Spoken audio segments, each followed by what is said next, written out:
প্রাথমিকে চাকরির সুপারিশ তৃণমূল এবং বিজেপি দুই দলের তরফ থেকেই করা হয়েছে বলে অভিযোগ সামনে আসছে। দুই দলের নেতারাই এই সুপারিশ করে চিঠি দিয়েছিলেন। চাকরির সুপারিশ করে চিঠি দেওয়া হয়েছে সিবিআই এর চার্জশিটে একের পর এক প্রভাবশালীর নাম। এই হচ্ছে সেই তালিকা, যে প্রভাবশালীদের নাম এখানে রয়েছে। বিকাশ ভবনের ওয়্যার হাউসে ম্যারাথন তল্লাশি চালায় কেন্দ্রীয় এজেন্সি। এই প্রাথমিকে চাকরির জন্য যে সুপারিশ, সিবিআই চার্জশিটে নাম রয়েছে দিব্যেন্দু অধিকারীর। একাধিক নাম এখানে সামনে এসেছে। দিব্যেন্দু অধিকারীর নাম রয়েছে, প্রাথমিকে চাকরির জন্য সুপারিশ করেন। সিবিআই চার্জশিটে ভারতী ঘোষের নাম রয়েছে, প্রাথমিকে চাকরির জন্য সুপারিশ করেন, যার উল্লেখ রয়েছে সিবিআই চার্জশিটে। এছাড়াও নাম রয়েছে মমতা ঠাকুরের। চাকরির জন্য 20 জনের নামের তালিকা দিব্যেন্দু অধিকারী দিয়েছিলেন। পরপর এই নামগুলো আপনাদের সামনে আমরা তুলে ধরেছি। সরাসরি প্রকাশ সিনহা আরো বিস্তারিত বলতে পারবেন। চমকে দেওয়ার মতন দাবি করেছে সিবিআই। প্রকাশ, আমি এইটা তোমার কাছে আরেকটু ডিটেলে জানতে চাইবো, ঠিক কোন কোন প্রভাবশালীর নাম রয়েছে এবং এই নিয়ে ঠিক কি দাবি সিবিআই করছে চার্জশিটে। দেখো শুভজিৎ, তুমি জানো যে কয়েকদিন আগেই সম্প্রতি কিন্তু একটা চার্জশিট জমা পড়েছে পার্থ চট্টোপাধ্যায়, সন্টু গাঙ্গুলি এবং তুমি জানো অয়নশীলের নাম রয়েছে। এবং সেই চার্জশিটের সঙ্গে যে তথ্য প্রমাণের নথি, যাকে আরইউডি বলা হয়, সেটা কিন্তু আজকে কোর্টে জমা পড়েছে এবং একাধিক ব্যক্তিদের সেটা সাপ্লাই করা হয়েছে। সেই আরইউডির কপি আমার হাতে রয়েছে এবং স্ক্রিনে যেটা আমরা দেখাচ্ছি। আজকে দুপুরবেলায় যখন এই কপি আমি পেলাম এবং এই কপি যখন দেখছিলাম, একটা নাম দেখে কিন্তু চমকে উঠলাম। তুমি জানো গত 2-2.5 বছর ধরে বারবার কিন্তু নাম উঠেছে পার্থ চট্টোপাধ্যায়, মানিক ভট্টাচার্য, কুন্তল ঘোষ, অর্থাৎ শাসক দলের নাম উঠে এসছে। কিন্তু এখানে একটা নাম দেখলাম, সেই নাম তোমাকে দেখাবো। তুমি দেখতে পাচ্ছ রেফারেন্স শ্রী দিব্যেন্দু অধিকারী। দিব্যেন্দু অধিকারীর পাশেই লেখা রয়েছে এমপি, অর্থাৎ বোঝাই যাচ্ছে দিব্যেন্দু অধিকারী তার নাম রয়েছে। এবং সিবিআই তরফে এই দাবি কিন্তু অন্য কেউ করছে না, কোনো বিরোধী দল করছে না, কোনো রাজনৈতিক দল করছে না। সিবিআই এর ডকুমেন্ট, সেই ডকুমেন্ট বলছে যে দিব্যেন্দু অধিকারী, এই পরপর যে নাম তুমি দেখতে পাচ্ছ সিবিআই তরফে দাবি করা হচ্ছে, এখানে ওপর থেকে নিচে পর্যন্ত মোট 20খানা নাম রয়েছে।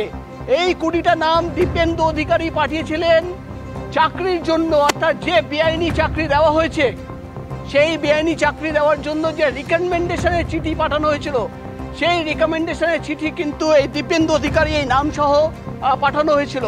পরের পাতায় ঠিক চলে যদি যাই, ক্যামেরাম্যানকে বলবে দেখাতে, রেফারেন্স শ্রীমতী ভারতী ঘোষ এসপি, অর্থাৎ পুলিশ সুপার। তিনি কিন্তু যে সময় এই রিকমেন্ডেশন চিঠি পাঠাচ্ছেন, সেই সময় কিন্তু তিনি পুলিশ সুপার ছিলেন এবং তিনিও কিন্তু নাম পাঠাচ্ছেন। 4খানা নাম তুমি দেখতে পাচ্ছ, সিবিআই এর নথি বলছে। এবং এই ডকুমেন্ট কিন্তু এখন অফিসিয়াল ডকুমেন্ট, যেটা কিন্তু কোর্টে জমা করেছে সিবিআই। আর একটা নাম তোমাকে দেখাবো, মমতা ঠাকুর, পাশেই লেখা রয়েছে এমপি, অর্থাৎ মমতা ঠাকুর যে কজনের লিস্ট পাঠিয়েছেন তার নাম রয়েছে। অর্থাৎ বারবার, তুমি জানো, তোমার মনে থাকবে শুভ্রজিৎ, যে এর আগে যবে তুমি জানো যখন বিকাশ ভবনের ওয়্যার হাউসে 5 দিন পরপর তল্লাশি অভিযান চালানো হয়েছিল, তখন কিন্তু আমরা সিবিআই আধিকারিকদের প্রশ্ন করেছিলাম যে 5 দিন কি খোঁজা হচ্ছে। সিবিআই তরফে দাবি করা হয়েছিল যে তথ্য, যে নথি বিকাশ ভবনের নিচুর তলায় গ্রাউন্ড ফ্লোরে সেই ওয়্যার হাউস থেকে পাওয়া গেছে, সেটা কিন্তু গোটা তদন্তর একটা নতুন দিক শুরু হয়ে গেছে। এবং সেই তথ্য কি রয়েছে এবার কিন্তু এই চার্জশিটের যে আরইউডি কপি, এক একটা পাতা দেখেই কিন্তু নাম দেখে চমকে উঠে যাচ্ছে। নিঃসন্দেহে নাম দেখে চমকে ওঠার মতো কারণ তো অবশ্যই রয়ে যাবে। চয়ন ভট্টাচার্যের কাছে আসতে চাইবো। এবার কতজন, যে 3 জনের নাম আপনাদের সামনে রাখলাম, দিব্যেন্দু অধিকারী, ভারতী ঘোষ থেকে শুরু করে মমতা ঠাকুর। দিব্যেন্দু অধিকারী 20 জনের নাম সুপারিশ করেছিলেন। ভারতী ঘোষ, যিনি এখন বিজেপি নেত্রী, তিনি 4 জনের নাম সুপারিশ করেছিলেন। মমতা ঠাকুর, তিনি তৃণমূলের প্রাক্তন সাংসদ, তিনি 20 জনের নাম সুপারিশ করেছিলেন। এই যে চার্জশিট চয়নদা, সেখানে 324 জনের সিবিআই দাবি করছে 324 জনের নাম সুপারিশ করা হয়েছিল। 134 জন নাকি চাকরি পেয়েছেন। এখন প্রশ্ন হলো, এই 134 কি যাদের নাম সুপারিশ করেছিলেন তৃণমূল এবং বিজেপির নেতা এবং নেত্রীরা, তারাও কি এর মধ্যে রয়েছে? আমি বলছি চমকে দেওয়ার মতন তথ্য। অবশ্যই চমকে দেওয়ার মতো। যেমন আমরা চমকে গিয়েছি, আজকে প্রধানমন্ত্রী গিয়েছিলেন ওই শেকলে বাঁধা ভারতীয় অভিবাসীদের ফেরত পাঠানো নিয়ে কোনো মন্তব্যই আমরা পেলাম না ওনার কাছ থেকে। এই ধরনের কথাবার্তা তো উনি বলেননি। আজকে আমরা বুঝতে পারছি না যে কীভাবে দেবনারায়ণবাবু এটাকে ডিফেন্ড করবেন, এবার শঙ্কুবা কীভাবে ডিফেন্ড করবে, কারণ এদের দুজনের দুপক্ষের নামই তো দেখতে পাচ্ছি, এখন দুপক্ষের নামই তো দেখতে পাচ্ছি। কী কাজ গো? শঙ্কর একটু বলতে আপনি বলবে শেষ করুন। হঠাৎ এটা কি তারপরে করে? বলবো। আমি শেষ তো করবোই, কিন্তু ওই উত্তরটা তো জনগণ জানতে চাইবে। উত্তরটা বলুন। এরা কি মিলিজুলি চলছে নাকি? আমরা তাহলে ভুল কিছু বলি না, বিজেমূল আমরা ভুল কিছু বলি না। হ্যাঁ, আমাদের অনেকে সিপিএম মূল। অস্বস্তি করে, এই তো বিজেমূলই তো দেখতে পাচ্ছি, দুপক্ষই তো রয়েছে, আমি- দুপক্ষই হ্যাঁ। রয়েছে, দুর্নীতিতে দুপক্ষই যুক্ত। আমি মহানন্দা শাস্তি কাঞ্জিলালের দুপক্ষই কাছে আসবো। আমি বলছি উদ্বেগের বিষয় এইটা মহানন্দা দি, সেটা হচ্ছে যার বিরুদ্ধে, যে রাজনৈতিক দলের বিরুদ্ধে দুর্নীতি করার সব থেকে বেশি অভিযোগ ওঠে, এক তো হচ্ছে সেই রাজনৈতিক দলের একাধিক নেতা নেত্রীর নাম রয়েছে সুপারিশ করেছে বলে। এবার যে রাজনৈতিক দলের সব থেকে বেশি সমালোচনা আর একটা রাজনৈতিক দল করে থাকে, তাদের নেতার নামও রয়েছে। আমার প্রশ্ন হচ্ছে, এই সমস্ত প্রভাবশালীদের ভূমিকা সেটাও কি তদন্তের আওতায় সমান গুরুত্বের সঙ্গে আসবে? দেখো, গণতন্ত্র যখন শক্তিতন্ত্রে পরিণত হয় তখনই দুর্নীতি বাসা বাঁধে। আর তিনটে পয়েন্ট বলবো। একটা হচ্ছে যে দুর্নীতিটা প্র্যাকটিসে পরিণত হয়ে গেছে, সেখানে সিপিএম বিজেপি এটা ফ্যাক্টর নয়, সমাজের প্রত্যেক স্তরে দুর্নীতি ঢুকে গেছে এবং সেটা মান্যতা পেয়ে গেছে, প্র্যাকটিসে পরিণত হয়ে গেছে। কাজে সেটা কেউ অন্যায় বলে মনে করছে না, এটা সাংঘাতিক ব্যাপার। থার্ড হচ্ছে শিক্ষা স্বাস্থ্যের মতো জিনিসে দুর্নীতি, যেটা সমাজের মেরুদণ্ডটাকে ভেঙে দিচ্ছে এবং সমাজের চূড়ান্ত অবক্ষয়ের একটা দিক হচ্ছে শিক্ষা স্বাস্থ্য, এগুলো দুর্নীতি। আমরা মধ্যপ্রদেশের ব্যাপম কেলেঙ্কারি যখন পড়েছিলাম চমকে উঠেছিলাম, কিন্তু তারপর পশ্চিমবঙ্গের মতো একটা রাজ্য যেটা নিয়ে আমরা গর্ব করি, সংস্কৃতির পীঠস্থান, শিক্ষার পীঠস্থান এখনো পর্যন্ত, সেইখানে এত নোবেল লরিয়েট, এত বিদ্বান মানুষ এখানে আছেন, বাংলা থেকে রেনেসা তৈরি হয়েছে, সেইখানে ভিসি জেলে, প্রিন্সিপাল জেলে, এগুলো আমাদের লজ্জার বিষয় হয়ে উঠছে। কাজে শাসক দলকে এগুলো নিয়ে ভাবতে হবে। আমরা চাই শাসক দল একটা স্বচ্ছ প্রশাসন দিক রাজ্যবাসীকে, আমরা আশাবাদী। কিন্তু এই প্রত্যেকটা জিনিস এমনভাবে সমাজের ভেতরে ঢুকে যাচ্ছে যেটা অন্যায় বলে মনে হচ্ছে না, ওপর থেকে নিচ অবধি বড় বড় নেতারা তারা অভিযুক্ত হচ্ছেন, এর থেকে লজ্জার কিছু নেই। কাজেই কড়া হাতে দমন করা হোক, শুধুমাত্র সাসপেন্ড করা না, একেবারে দল থেকে তাদের বহিষ্কার করা হোক। সাসপেনশন দিয়ে শুধু এটা নির্মূল করা যায় না। কাজে সামাজিক ব্যাধিতে পরিণত হয়েছে দুর্নীতি, এটাকে কি করে আটকানো যাবে, এটা শাসক দলকেই ভাবতে হবে। আমি এখানে অবশ্য শঙ্কুর কাছে আসবো, কিন্তু তার আগে যাদের নাম সামনে এসেছে সিবিআই চার্জশিটে, প্রত্যেকের আমরা বক্তব্য নিয়েছি। আমি শুরুতে দেখাবো দিব্যেন্দু অধিকারী, চার্জশিটে তার নাম রয়েছে। তিনি বলছেন, চার্জশিট না দেখে কোনো মন্তব্য করব না। এই সুপারিশ বিতর্কে প্রাক্তন তৃণমূল সাংসদ তথা বিজেপি নেতা দিব্যেন্দু অধিকারী এই দাবি করছেন, তার নামও তিনি সুপারিশ করেছিলেন চাকরির জন্য। এই অভিযোগ, এই দাবি চার্জশিটে সিবিআই করছে। এছাড়াও নাম রয়েছে কার? ভারতী ঘোষের, নাম রয়েছে মমতা ঠাকুরের।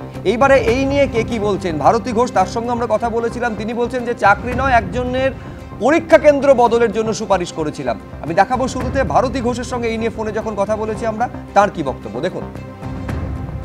যদি কোনো জায়গা থেকে নাম এসে থাকে, ভাই আমাকে ডাকুন, আমার সাথে কথা বলুন। কথা নেই, বার্তা নেই, আপনারা যা ইচ্ছা তাই করবেন।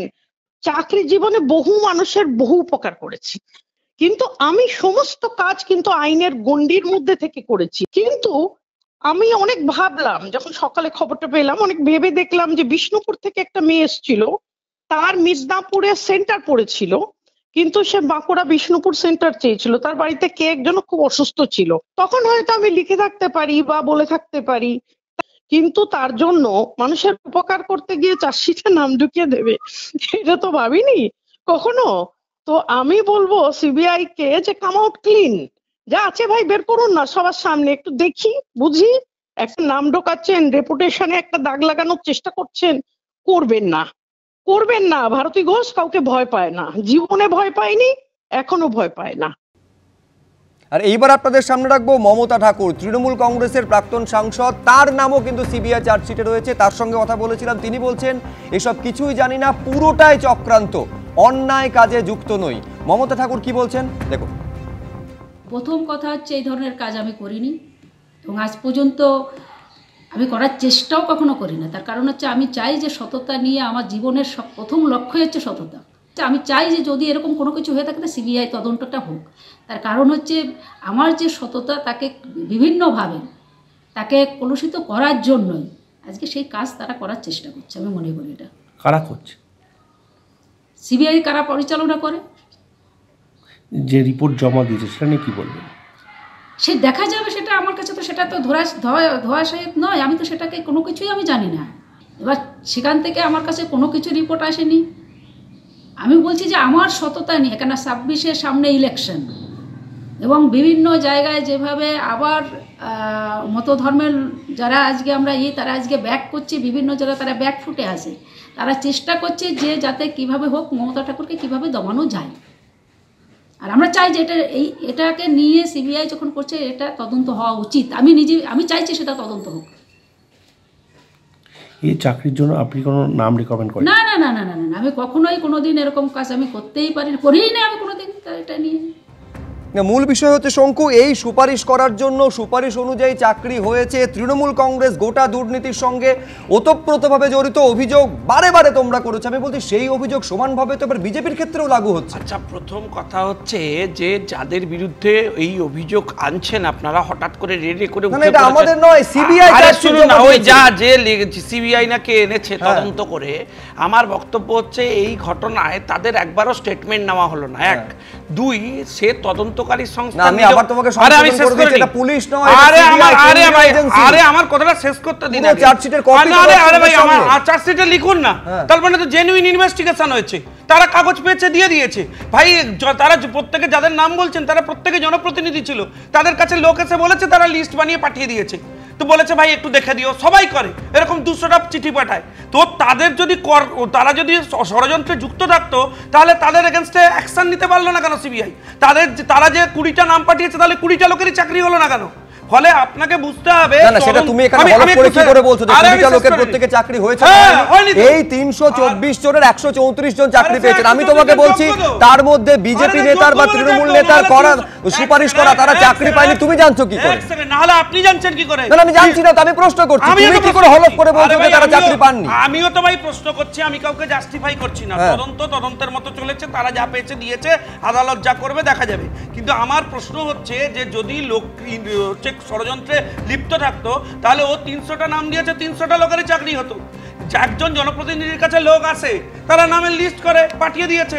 এখন ষড়যন্ত্রকারী যদি হতো তাহলে 300টা লোকেরই চাকরি হয়ে যেত। এবং তদন্ত যে নিরপেক্ষভাবে সিবিআই করছে তার সবথেকে বড় উদাহরণ হচ্ছে আপনি এই কথাটা আজকে বলতে পারছেন যে বিজেপির লোক হলেও তারা তাদের নাম দিয়েছে, যা পেয়েছে তাই দিয়েছে। না, আমি বলছি আমি আবার সেই এক জায়গায় থাকবো।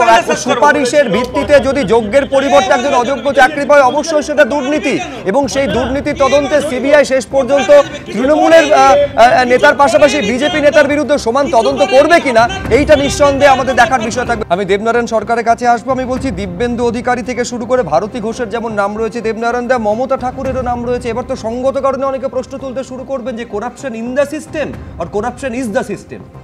দেখো, আমি এই শেক্সপিয়ারের কথা এবার লাস্টে বলতে বাধ্য হচ্ছি, truth is truth to the end of রিকনিং। আবার বলছি, truth is truth to the end of রিকনিং।